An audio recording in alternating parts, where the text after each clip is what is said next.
Podcast Network Asia. This episode may include topics, references, or discussions around sexual assault, domestic violence, stalking, physical violence, or subject matters that may be disturbing to some of our listeners. We do acknowledge that this content may be difficult. We also encourage you to care for your safety and well-being.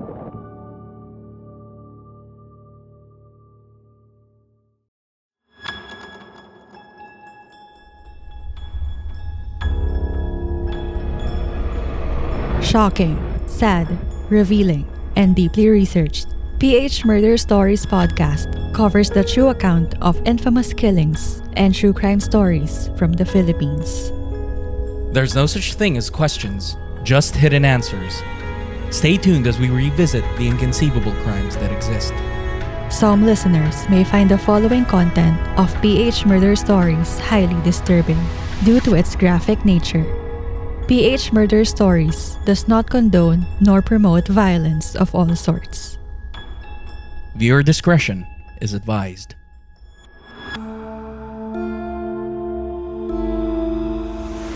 On August 3, 1999, Typhoon Olga wreaked havoc all over Southeast Asia and the Korean Peninsula. More than 160 lives were taken by the deadly typhoon in North and South Korea. According to reports, the typhoon brought one of the heaviest rains recorded in the Korean Peninsula that cost $657 million in damages. In the Philippines, the devastating storm caused one of the most catastrophic landslides in the country, particularly the tragic Cherry Hills Subdivision Landslide in Antipolo City, Rizal, destroying 300 homes, taking around 60 lives, and displacing thousands of people.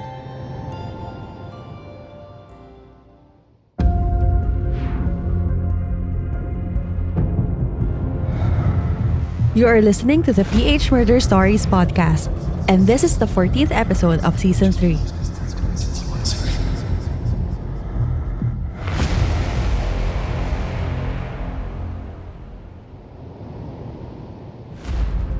If you are a solid listener of PH Murder Stories, you may consider supporting our show by subscribing as a suspect or prime suspect at www.patreon.com/phmurderstories or by giving us a 5-star rating on Spotify.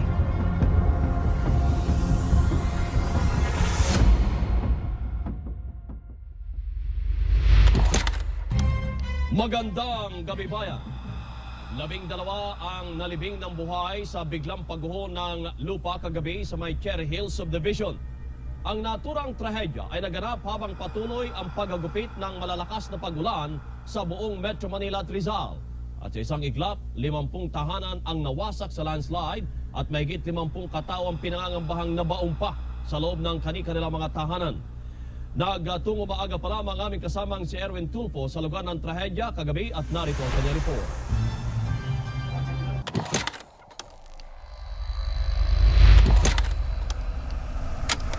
At nasa Cherry Hills Subdivision pa rin ngayon ang aming namang kasamang si 𝗪𝗲𝗏𝗏 kung saan patuloy na nagtutulong-tulong ang mga rescue team para mahukay pa ang mga pinaniniwalaang nalibing ng buhay sa naturang pagguho. Gas, kamusta na dyan? Kabayan, patuloy ang search and rescue operation sa kabila naman ng pagsama at pagkulimlim ng panahon. Katunayan niya, nakapabugso-bugso ngayon ng ulan at ang hirap ng rescue teams ay pinalala pa ng walang kuryente dito sa naturang lugar. Pero maraming government agencies ang nagpadala ng mga rescuers. 1:30 na-recover ang labi ni Mario Bolaños, 34 years old, isang seaman, at ang labi naman ni Leonila Flores, 31, isang lady guard, ay 3:00 na ng hapon na-recover.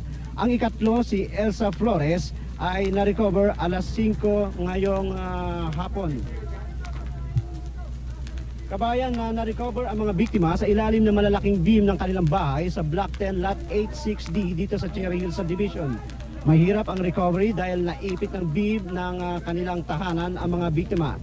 Ito ay isang bahay pa lamang, kabayan, sapagkat marami ang inuulat na nawawala pa at ang mga ito ay pinangangambang na trap sa marami pang unit ng bahay na tila na crumple o nalukot na parang papel.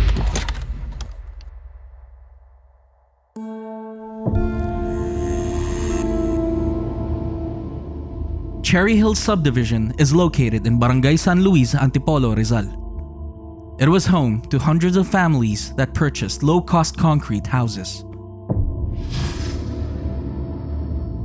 Antipolo City is located on elevated terrain. It is famous among tourists that want to see the bright lights of Metro Manila from a scenic view. The province is also known for its pilgrimage sites and resorts. As for the Cherry Hills Subdivision, the tragic incident in 1999 killed 60 people and buried 378 houses. According to media reports at the time, local authorities had alerted the residents to vacate the area a few hours before the landslide happened, after cracks emerged in roads and walls. Unfortunately, it was too late for the victims. As residents gathered their belongings, the foundation of the houses at Cherry Hills did not hold up as the heavy rains were too much for the poorly built houses to sustain, which caused the houses to slide down the hill, crushing what was below its path. The rescue teams tried their best to help save the people buried in the landslide. However, due to inadequate equipment to expedite their search, rescue teams were forced to utilize backhoes to remove concrete slabs and other debris to recover those buried. Consequently, it took several weeks for rescue teams to recover the victims of this unfortunate incident. While the subdivision was being built way before the tragic incident, it was separated into two parts. It was situated along the perches of the 𝗪𝗪𝗏𝗪𝗏 Mountains. The eastern summit is at an elevation of 255 meters, while the western side is at 233 meters. The subdivision separated from the mountainside is about 26 meters at its deepest. According to initial investigations, the Cherry Hills Subdivision was built with substandard materials, and its foundations were filled with water from Typhoon Olga's heavy rains, which caused the landslide that took most of the houses down. 𝗪𝗀𝘀𝘀𝗀𝗃, the president of the Philippine-Japan Solidarity Corporation, is the developer and owner of the Cherry Hills Subdivision. In the aftermath of this catastrophic disaster, residents and developers pointed fingers at each other. Based on the point of view of the residents, the developers used mediocre materials for the low-cost housing project. On the other hand, the developers insisted that the residents who renovated their houses caused the fissures that emerged amid the heavy rains from Typhoon Olga. However, a crucial detail resurfaced, which favors the sentiments of the residents. 5 years before the landslide, hairline fissures on the walls and pavements were already observed. The developers failed to conduct the protocol for that instance and ignored the observations completely. In September 2001, a local court ordered the arrest of 3 officials of the Philippine-Japan Solidarity Corporation, including company president 𝗪𝗀𝘀𝘀𝘀𝗀𝗃, Hiroshi Ogawa, the general manager, and Elizar Rodriguez, the assistant general manager.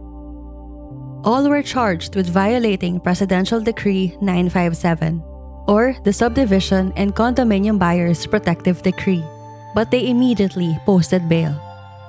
In the same year, the Housing and Land Use Regulatory Board ordered the Philippine-Japan Solidarity Corporation to compensate the damages worth 89 million pesos and reimburse the previous payments made by the residents of Cherry Hills Subdivision.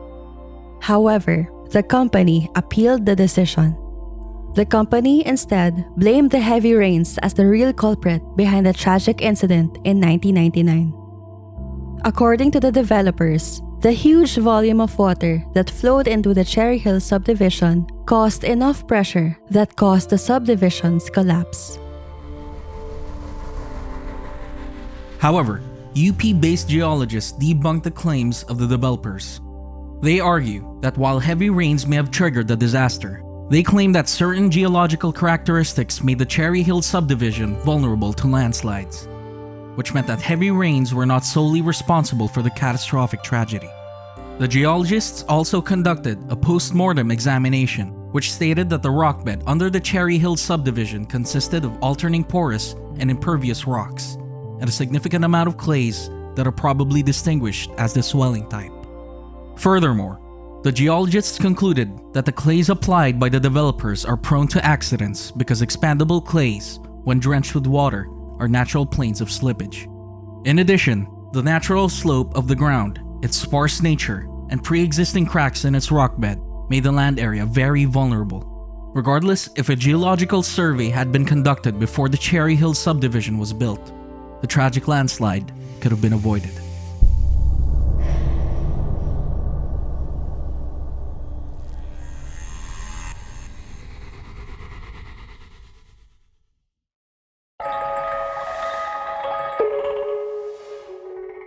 Due to the low-cost nature of the houses built for the Cherry Hills Subdivision, the cost of a geological survey could have made the prices of the houses steeper. At the time, the government did not require housing developers to conduct such surveys, which finally changed after the catastrophic event. A year after this catastrophic landslide, it led the Department of Environmental and Natural Resources to issue an administrative order requiring developers of housing projects and other infrastructure projects to administer an engineering, geological, and geohazard assessment of the area before obtaining an environmental clearance certificate. Indeed, the Cherry Hills Subdivision landslide in 1999 was a case where catastrophe met mediocrity.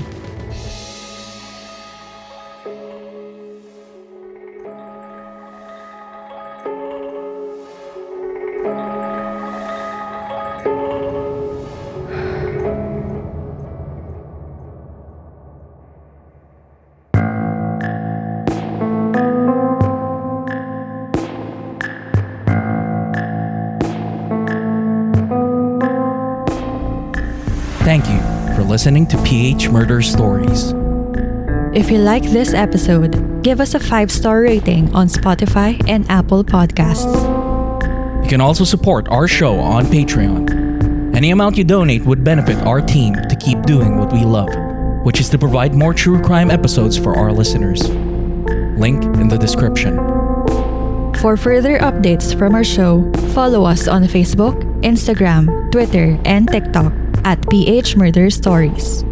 And subscribe to our YouTube channel at PH Murder Stories.